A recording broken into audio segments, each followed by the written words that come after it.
My name is Henry, and today I want to talk to you about the Super73 and how you can make custom decals that can take your battery from looking like this to something like this.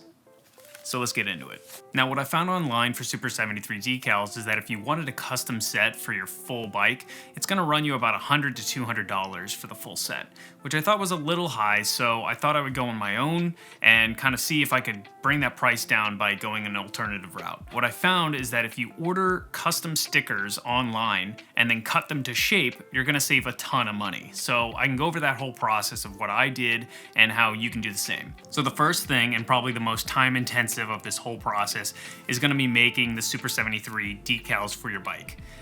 You're going to want to use a software like Photoshop, Illustrator, some sort of graphic manipulation software to be able to make your decals.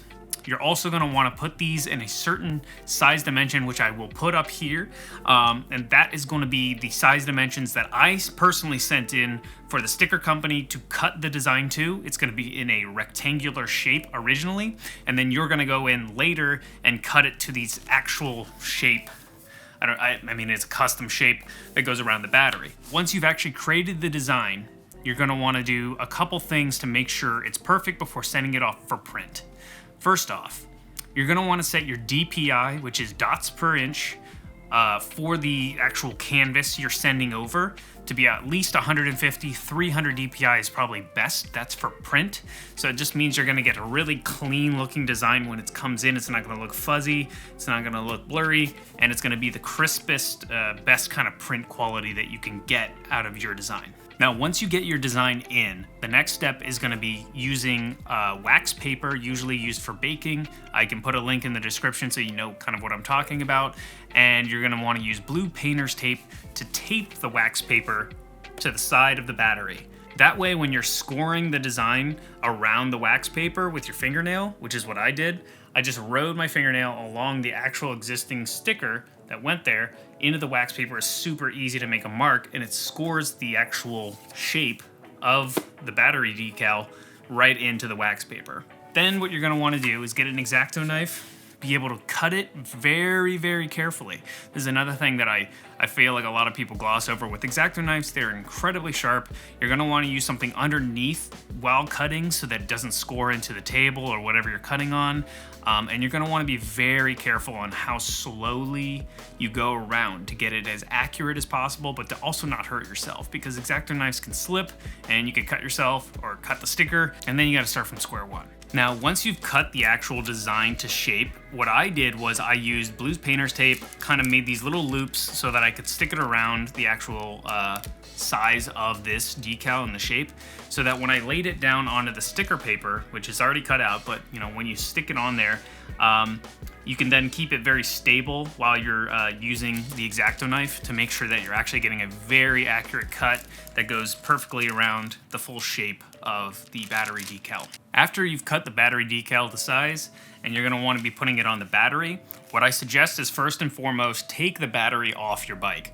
Put it on a flat surface so that it can be laying flat down while you're actually putting the sticker on top of the existing sticker. And there's a good reason why I'm going to say that you should do that. The reason being that if you ever wanted to replace the sticker, or you just didn't like the overall aesthetic, and you wanted to go back and revert to the original look of the Super73, you can actually do that. Once you remove their decals, that's it, it's finite. I don't think you're ever really gonna recover that decal again once you've peeled it off. It's probably gonna, lose its stick, it's gonna have some hairs on it, it's just not gonna look great. So I suggest keeping it on and then laying your decal over their existing one. I can't even see the original decal underneath this one, so to me, it really just doesn't make sense to have to remove it and then never be able to go back if you need to. The final step for this is going to be placing the decal onto the battery, and this is just going to be something you're going to want to take some time with and just be really slow with the placement and make sure it fully lines up exactly with the original decal. And then it's kind of got a split back, so you can do one section at a time and just, slowly place it on like you're putting on like a phone screen protector. Just slowly, place it on, make sure there's no wrinkles, no air bubbles in there, and then do the other side, take off that backing, and then be able to place it on smoothly like that, and you're done. Then you're going to want to repeat this process for each other part of the stickers that you're going to want to replace. So for me right now, I haven't done the top yet. I have a design in mind that I'm going to be going with, but I haven't gotten that ordered yet. And then the other side, if you really want, what you can do is in your graphic manipulation software, I use Photoshop, you can just use a horizontal flip of the actual design you already made so that it flips the design so that you can put it on the other side, or you can create a fully customized new design that you can put on the other side. So yeah, that's it. I think all in all, with all the equipment and things that I needed, it cost me about $15 for one sticker with the wax paper and the other things. If you don't have an Exacto-knife, maybe use either some scissors or something else that you can cut with. I suggest using an Exacto-knife. You're gonna get very exact results. And with that, I want to thank you for watching. This is a pretty straightforward process, but if you have any questions or concerns, feel free to leave those down below. Subscribe and like this video if you'd liked it. That really helps out the channel. This is brand new. I'm going to be making some more Super 73 content, so if you want to see more of that, feel free to subscribe. And yeah, I'll catch you all in the next video, and have a great day. Peace.